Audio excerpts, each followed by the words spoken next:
Okay, so then the next thing that we could find that I think is maybe a highlight is you go from, I assume, maybe selling this business, and then which was the River Dynamics, and then you move into what seems to be a role at a website called iSeek Golf. Is that right? Yeah. And so that's still potentially like the largest golfing website in Australia, right?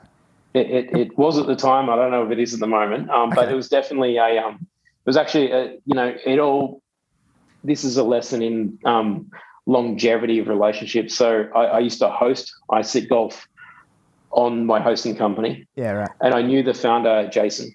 Yeah. And one day he said to me, I'm trying to hire a software developer. It's time to sort of make this thing better. And I kind of taught him to code PHP, like I had been coding PHP for Grinspoon and so forth, and River Dynamics, and taught him that. But he wasn't really a developer. He's like, it's time. I need to develop. I'm like, well, can I do it? He's like, that's great. So I lived in the country at the time. We moved to the country after we sold River Dynamics.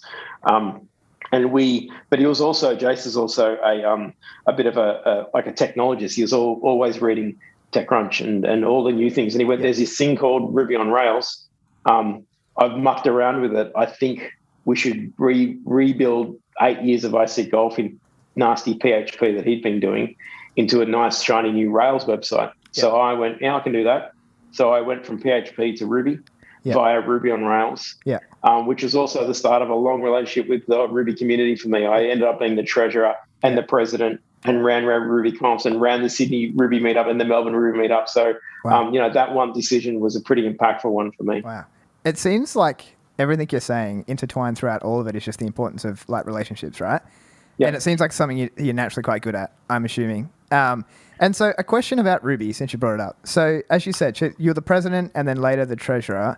But in your time, they did like Ruby Rails camps, right? And then so there was a camp you went to, and I think I was reading online somewhere, there was a camp you went to and you met these guys who had an idea and I think needed just basically some direction business-wise. And then it turned out to be some massive business school. I think it's called BuildKite now, right? Yep. Could you expand on that a little bit?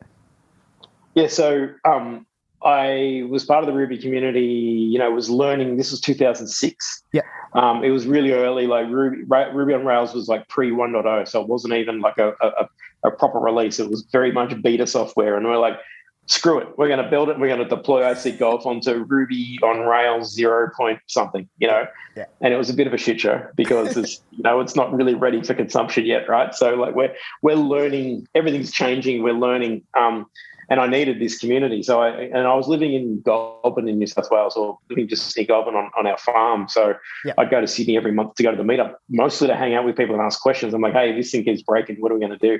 Yeah. You mentioned Rails Camp. So yes, we did a 4-day offsite effectively twice a year, Friday through to sort of Monday morning. And we did those twice a year for a long. I think I went to 21 in a row.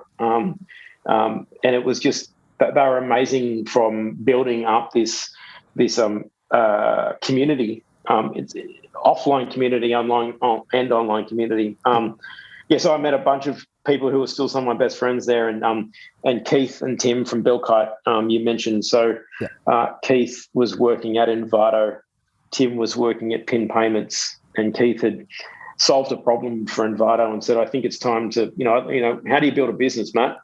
I'd sort of got this persona of I was a reluctant software developer for a long time. Like I'm not, an attention to details guy. I'm self-taught. I'm not an engineer. I would never, ever call myself an engineer because to do that, you need to go to uni and you need to have a degree. And it's up on the wall behind you, right? I said, hey, look, I'm not that guy. I'm not that guy. Let's be clear. But I had, I'd started doing some investing and sort of had this sort of moving out of technology into a post-technical kind of life, I guess, if you will. Mm-hmm. I also became a tech recruiter, so I'd sort of flipped up to helping software developers, improve their careers. Yep.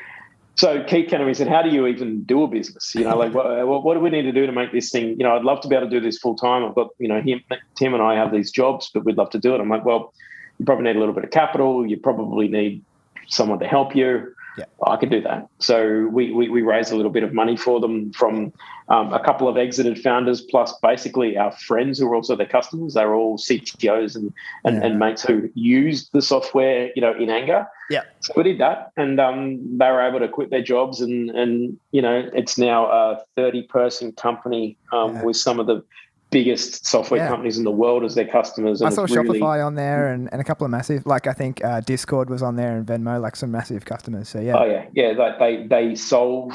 They solve software deployment at scale for really big enterprise teams. Like Shopify has something like, is it 3,000 software developers building Shopify.com at any point in time? And the systems you use to build software at scale like that, most of the other ones just fall apart, where this one doesn't. So Buildkite is definitely one of my biggest and most exciting things in my portfolio. Yeah, I'd agree. That's awesome.